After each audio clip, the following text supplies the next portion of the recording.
Hello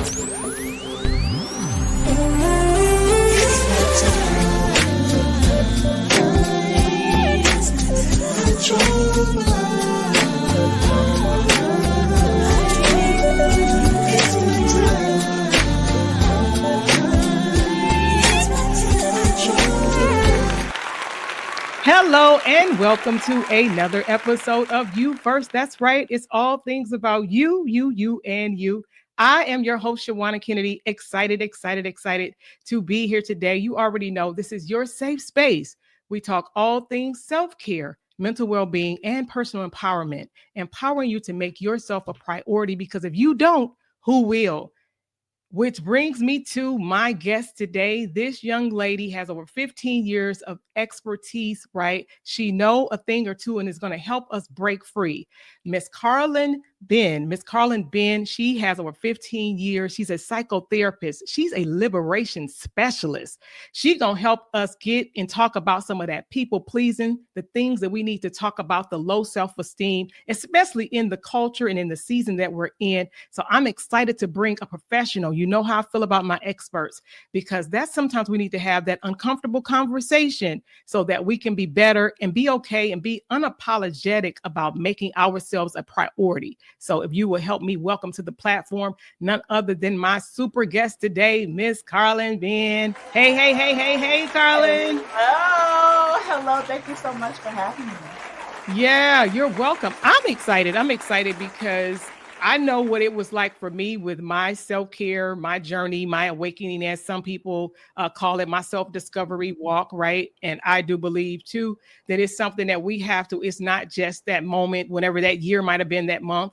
It is continual work. It's continual with, and I'm glad that you talk and you help people get through the guilt about trying to make it perfect, right? Talking through all of the ugly. What I want to know, so we can jump right in, because I want to squeeze all that we can out of you, Miss Karlyn. I want to squeeze it all out. What even started you on your journey, your personal journey that led you down this professional path? Woo. Okay, yes, I know our time is limited, so I will give you the Cliff Notes version of it. But it turns out that I was dealing with this before I could even remember I was dealing with this. And I've shared with my audience before that I was cleaning out my closet one day, and my mom has this, there were 6 of us. And so what she'll do is she'll go through and do some cleaning herself, and she'll come across pieces from our childhood, and she'll give us boxes of all the stuff, right? And this one particular time, I'm going through my closet and I take out a report card, and it was from 2nd grade. And on the report card, it says, Carla is great. She has friends. Her peers love her, but I often find her in the cubby crying, saying that she's ugly and that nobody likes her. And at the time, my teacher, let my parents know I'm really concerned about her self-esteem, just to give you a heads up. And let me tell you, Shawanna, when I read that for the first time, like I bawled, right, for 7-year-old Carla, right, Karlyn, at that time, because she was hurting, and to not even be able to properly place it. Well, fast forward a year later, I went on my first diet. Okay, that I do remember. In 3rd grade, I went on my first diet because I was bigger than all of my friends. I was bigger than all of my peers, and I wanted to be smaller. All right. So I'm a tall girl. So I was larger and I was taller. So that was just a combination that I was extremely unhappy with. And it started from there. And so we're talking years of beating up on myself, masking it by trying to be perfect, because I didn't love myself at all. And so if I could just make up for the fact that I am X, Y, and Z by getting everything right, being nice to everyone, letting people walk all over me, then that way they won't pay attention to the huge flaws that I had created in my mind about myself. And that continued for a couple decades. I didn't start to make a shift, until I was in my 30s. Now, mind you, I have gone on to receive my master's in counseling. I have become a licensed professional counselor. right? I had dabbled in some other certifications. And through all of this, I am still very mean to myself. I'm beating up on myself. I don't love myself. I'm allowing myself to be used and abused in relationships, right? And it wasn't until I reached my 30s that I was ready to literally end it all. I stood in my kitchen with a handful of pills, and I was like, God, this is your. I know that you're, as a believer, this isn't what you want from me, and I know that, but I need you to forgive me for what I'm about to do, because I just can't take this pain anymore. I can't do this anymore. And as I was praying that prayer, I was just like, but I know you and you know me. So if there's something else that you want to tell me before I make this move, I'm here to listen. And my phone rang, and it was my brother, which my family is my all, right? And it was my brother, but on the phone, there was a picture of my niece. That was his picture for his number. And I saw her face and lost it. Like, I hit the ground bawling. There was no way I was going to cause my family that much pain. And I knew that was God talking to me, because he knew how to hit me. He knew that I love my family with my whole heart, right? But I promised myself, as I picked myself up off the floor that day, that I was no longer going to live life like this. This was not the life that he had meant for me. And I asked for guidance for how I needed to start working on my healing. And that's the day I started, and it led me to here. It led me to Wow. here. Wow. Yeah. Talk about a start. That was, and I'm rarely at a loss for words. Wow. To kick it off with that, I appreciate your transparency. I appreciate your vulnerability in sharing that. I know that there is so many people who can actually say that was me, right? Raise their hand and say that was me. It definitely a parts of your story that not only resonate with me, they're a part of my own personal truth about the whole doing certain things because you would, in the hopes that it would deflect from something else. So that's why, in moments like this, I appreciate when people can recognize what it is and actually call it out, because that's why, we need people such as yourself to help liberate us and to help us break free from those thoughts that are not true. But we know that we are human, and sometimes we're allowing other things to be other than our authentic self to stand up and to rise up. I appreciate that. But what a way to, when I say, see, now you have to be careful when you ask people to tell you a little bit about themselves. You just might get it, right? Then there's that. I do though, but that was strong. That was strong. And it makes me personally, even just like I said, think about my own story when I think about weight, when I think about childhood, when I think about the moments that being insecure and not feeling that I was liked, or might have even, I believe at a certain time, I didn't even realize that I might have had low self-esteem, or wouldn't even known what to call it, right? If we're being honest, because everybody, and you're going to help us with that too, because sometimes you are experiencing low self-esteem and don't even realize that is what's happening with you. Absolutely. Can you? Yeah. So let's talk about that. When you think about a person, they could be watching right now, something could be going on with them, whether it's external or internal, because I know you speak about the inner critic. What is some sheer signs to show, or that people would say, hey, I really need to check me right here, because I might be going through something and it could fall along the lines of low self-esteem? A telltale for me was always, and for a lot of the clients I work with, I ask them to sit with who they are in their quiet time, who they are when they're by themselves, because we have perfected the ability to put on for others when we're around other people, whether that be at work, even with our friends, our family. Nobody knew I was dealing with what I was dealing with. To this day, people that know me will hear that story and say, no, not you. Everything was fine. And it wasn't, right? So it's in those moments when we are by ourselves. How are we feeling? What are the things that we're saying to ourselves? When we walk past the mirror, do we automatically beat ourselves up? Do we have a hard time getting out of the bed as soon as we're able to shut off the world? We just go straight to the bed and try to numb, whether it be through eating or watching something, you binge watching shows.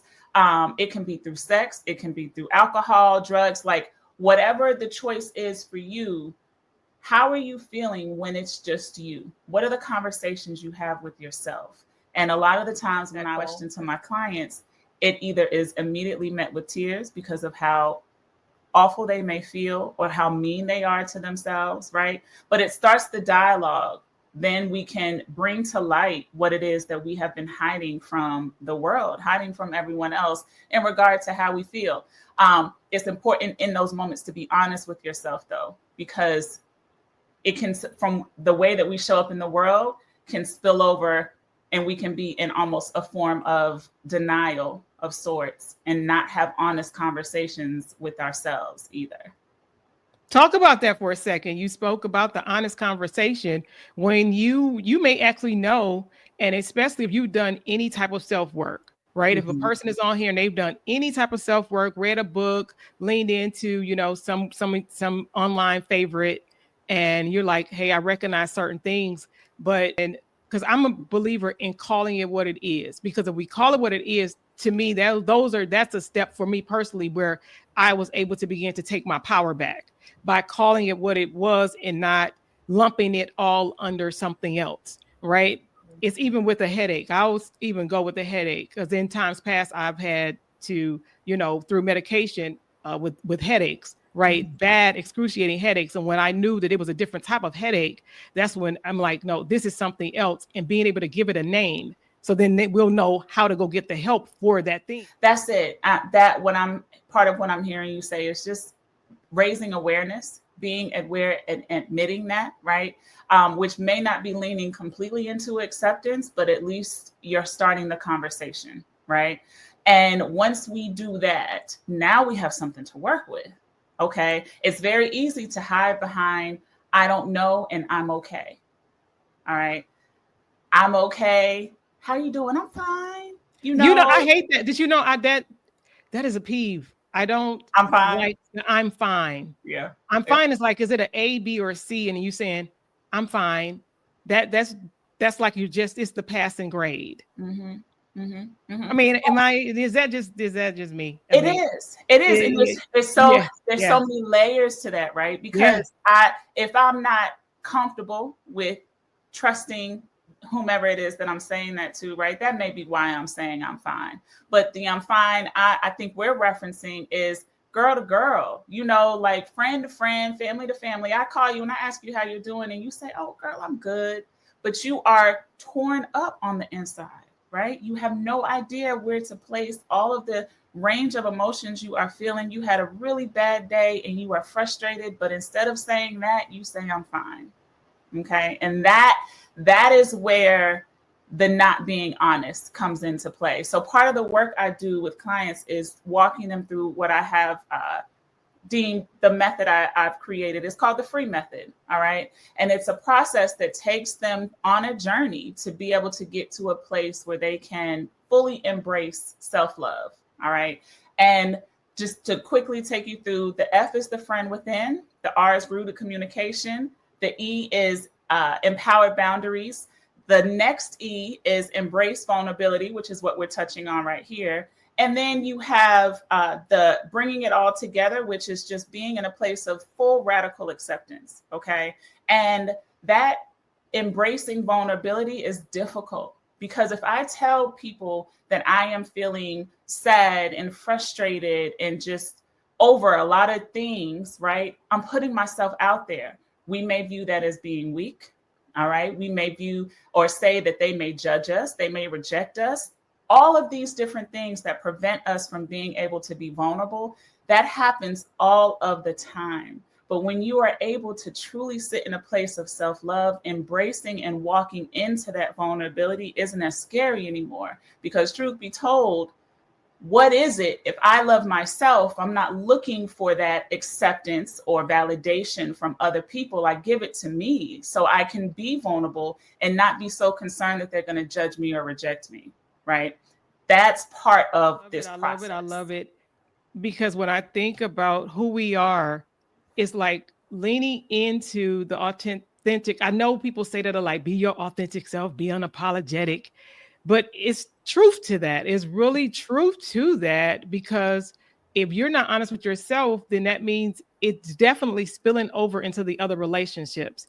I know that when I think about this show, a lot of the viewers and folks that watch, they are some form of faith belief, right? So we know that we've heard the good book say that, like a good neighbor, be a good neighbor to others. Well, I say it does. It definitely starts with ourselves when we think about the good book. The thing is, have you been a good neighbor to yourself? Because that's why we have some of the relationships that we have, or the lack thereof, because we have not been a good neighbor to ourselves. And it's saying, well, love your neighbor, but that's the problem. People don't truly love themselves, or a portion of themselves, and it definitely spill over into those other relationships, and where it leans into mistrust and other things about like that. So talk to me a moment for that when we think about being a good neighbor, right? I say it starts with you being a good neighbor to yourself, because that's why we have so many failed relationships, because we don't know what that look or feel like, honestly. Absolutely. Absolutely. And that is definitely the key in the work that I have done and I see, is that's the key part of that scripture, right? That passage is love your neighbor as you love yourself. And it's difficult to expect us to be able to love our neighbors when we don't know how to love ourselves.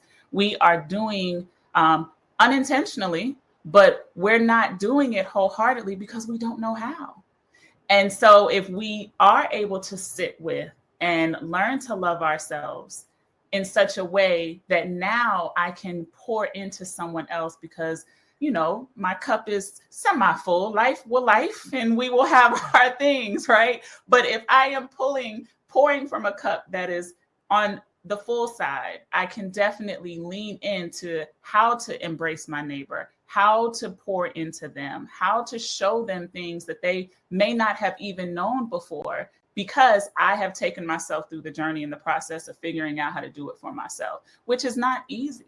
All right. It's not, how do I encourage you to be vulnerable when I'm not willing to do that with myself? And that is where the honest conversation comes in that we have with ourselves. And so it ends up being like just a full circle moment.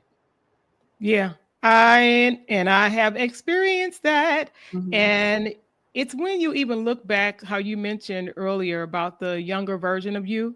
Yeah. And for me, it's looking at it and saying, you know what, you did okay. You did okay. And as you can see, we're doing pretty good. We're doing pretty good right now. Yes. And I think that can lift your spirits, because I know all of us have doubts, all of us have uncertainty, all of us have, if you've lived a little bit, there are a few things. I know some people are saying, I don't regret anything. But if you're a person that believes in growing and evolving and thriving, there's a few things you say, you know what, maybe not a regret, but there's a few things I wish I could have done just a little bit different.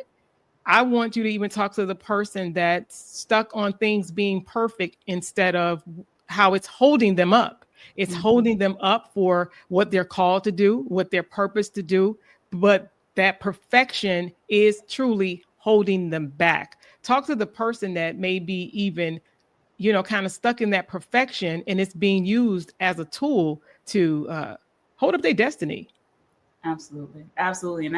And as with me, the way that I even started this conversation is because I go through and learn from my experiences, which then gives me the ability to fully step into helping others through theirs. Right. And so the perfectionism, yeah, I was able to work through it in one area of my life, but I have been faced with now having to step into another part of my journey and work on it now in my business world. And those pieces of me that were in there, they try to creep up and rear their ugly head. All right. But I now have the ability to be kind to myself. And so I could talk myself through it a little differently. We are only able to do and be the best we are able to at the time, right? And that is something that if we start there and give ourselves the grace around that particular truth, that paves the way for us to not necessarily have to live from a place of regret, but to use every experience as a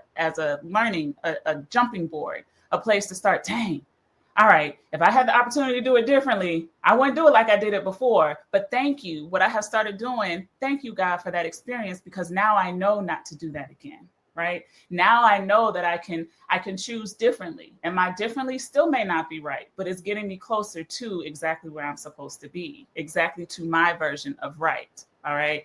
So it's being able to lean into more of that and not sit in shame, feelings of shame. Okay. Because the shame will keep us in that place.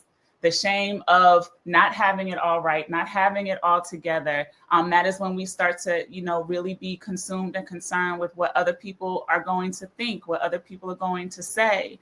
And that will keep us stifled. But if we realize that we are all humans living the same experience, right? Varying degrees, and it looks different. It does for a lot of us, but nobody is going to get it all right. And as believers, we know there was only one that did. Okay. And so if we can stop putting that pressure on ourselves to do things so perfect all the time and give ourselves room to make mistakes and grow, we can then reach back and help the person that's coming up behind us, whether it be a coworker, a child, whomever. Right. But if we can just really start with being kind and gentle with ourselves, it helps. It helps the whole process. Yeah, that is true. It's all true. I hope that you are listening. I hope that you are sharing this with someone. You look, make sure you actually go right now and follow Karlyn, because these are things that she talks about all the time. This young lady, look, she is blowing up TikTok over there, giving you all the deeds, all the deeds. So you look, you can get it right here. You can get it right here. You can see right here. So make sure, because you will be able to see all her information. Make sure you're following her, showing her some love, even in the comments as we speak. I'm loving this conversation because we do have to be okay to talk to ourselves. A long time ago, people said, man, don't talk to yourself. They'll think you're crazy. I say, here's the thing. I don't think there's anything wrong with talking to yourself. And I say, matter of fact, be okay to answer yourself. Don't just leave yourself out there. How about that? What you got to say about that? Absolutely. I talk to myself all the time. And I share, especially with the friend within piece. I have to have conversations with myself. The other day, a couple weeks ago, I was, trying to get back in my groove as the new year is starting. And I had been on vacation towards the end of the year, and I'm having a hard time jumping back into it. And I started to beat up on myself for not getting up at a certain time, not doing my devotion at a certain time, and then going to the gym like I knew I needed to do. And I said, stop. I call myself KB. When I talk to myself, I call myself KB. So I was like, KB, now you know better. Come on now. We're not going to do that, right? At least you got up this morning, and even if it was only for 15 minutes, you did it for 15 minutes, because you know yourself enough to know that 15 will turn back into the 30, will turn into the 45, and then the hour that you set aside for this time. But you have to be kind to yourself. And these are literal conversations that I have with myself to reframe and shift that negative conversation, because if I don't do it, it will take over. That negative voice will take over. And so talking to yourself, it is, I highly recommend it. This is just where we come back to that piece where you have to be honest, right? Because if you are leaning into the negative conversation, then that's not going to help you move forward. So you have to be honest with yourself. No, I didn't wake up like I wanted to. That's honest, right? And also, at least I woke up and I did something. That's honest too. All right. We tend to only focus on the fact that I didn't get up when I wanted to, and not the fact that I got up and did something. So yes, I'm with you, Shawanna. Talk to yourself. All right. And encourage yourself. Yeah, I love it, because one of the things that I say, look, I'll help you as I have helped myself and others. Look, for you viewer listening, I've even had to lean in and tell the back of my mind to shut the double hockey sticks up, right? Because sometimes that voice tried to be so loud. I will even send a message and say, tell the back of your mind to shut the double hockey sticks up. That's right. And I mean it just the way I said. I'm just trying to keep it PG just in case the kids are looking and listening. But yeah, every now and then we have to do that because that voice will be so big, especially if you are doing something that is where your already knees are shaking, teeth are chattering, but you know that this is something that you're called to do. You're about to take a leap or a step of faith. Mm-hmm. Yeah, you have to lean in because it's going to happen. So one of the final things I want to ask you too is even help someone that with that inner critic and how that has really stopped some opportunities and we really honestly don't want that to continue. Talk about that inner critic if you don't mind. Yes, it had the root cause. There's so many root causes of why we're so negative with ourselves and to ourselves, right? But what I want to spend the time focusing on is how to start to shift that. All right. There are so many different things that you can do, so many tips, but just to give a couple, you want to, one, pay attention to how you're feeling. All right. When your mood starts to shift, that is your cue. That is your cue to circle back to your thoughts. And it takes intentionality. You have got to definitely pay attention to yourself and not try to mask and just rush through the day. All right. But when you start to notice your mood shifting, stop and ask yourself, what is going on? Did something just happen? What am I telling myself as a result of what happened? Is there room for me to look at this differently? All right. That is one place to start. Our emotions tend to be a telltale sign of what is going on in our minds. All right.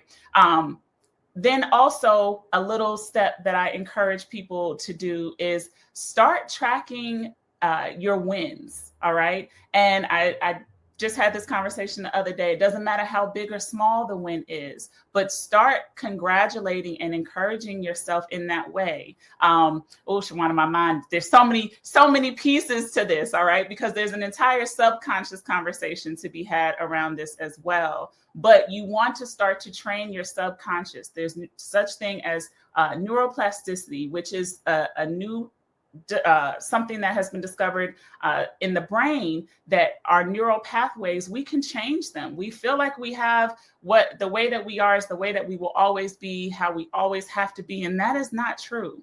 All right. So the more you do something, you are capable of changing the way that it has been. And so what you want to do is you want to start to congratulate yourself.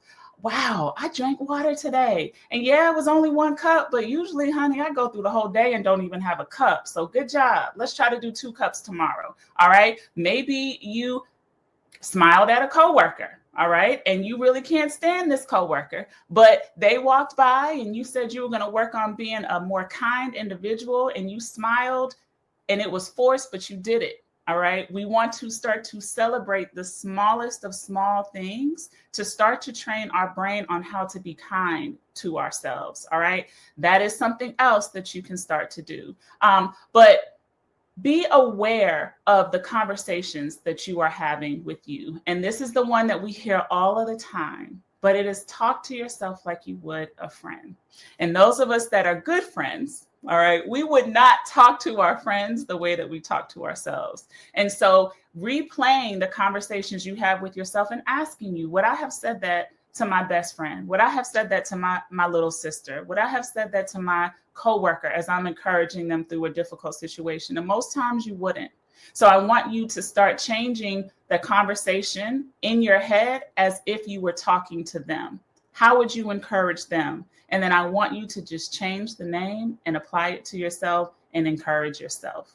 Those are definitely some ways that I start with helping people shift that inner critic. I love it. I love it. I know you have appreciated the conversation that we have had today, this chat with Miss Karlyn Benn. Make sure y'all following her. As you already know, she said she was ready to go to that subconscious conversation. And I think that means we're going to actually have to have her back. Y'all already know. I know y'all don't have to tell me. Y'all don't have to tell me. We're going to have her because I want to know, and because that leans into the rewiring of our thoughts, the rewiring of our brain. Yeah, I told you I've done a little self-work myself, right? And it's important because the more and more we build ourselves, it's beneficial to us, but the people that around us are blessed so much more when we are healthier It's not just about the physical things that we eat. It is all about what's going on inside of our mind that affect everything else around us and the people that we get to have any influence around our life and all of it, all of it, all of it. I appreciate you so much, Karlyn, for pausing from your day. Look, taking a pause in the calendar from your clients who may need you, right? They could be in crisis, and having this conversation with the viewers, the You First viewers. So we appreciate you for being here. And y'all already know, yes, I'm definitely gonna have her back. So thank you, Karlyn, for stopping by the You the You First house today. So Thank you. to you. Yeah, let me get them out of here. All right. I appreciate y'all so much for pausing for the cause for this episode of You First, because you already know it's about you. I'm your girl, Shawanna Kennedy. Make sure, don't be ashamed. It don't hurt for you to subscribe. It don't hurt for you to share. All of that is free. So I would appreciate if you do that little bitty small big thing for me. Thank you so much for all of your support, all of your love, people commenting and sharing. I'm just excited to be back. And you already know that I'm better for who I am. And it's all because of the who in all of this is you. I appreciate you. And I will see you guys again on our next episode of You First. Bye for now.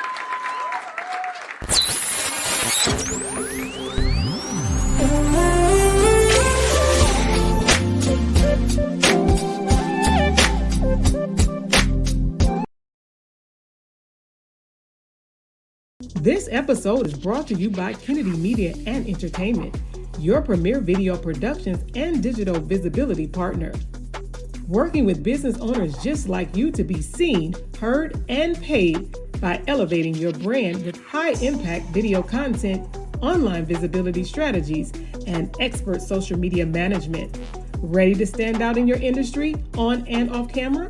Contact Kennedy Media today, and let's turn your message into a movement. Because visibility isn't optional, it's essential.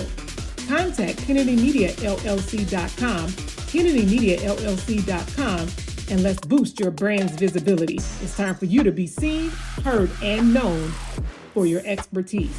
Contact us today.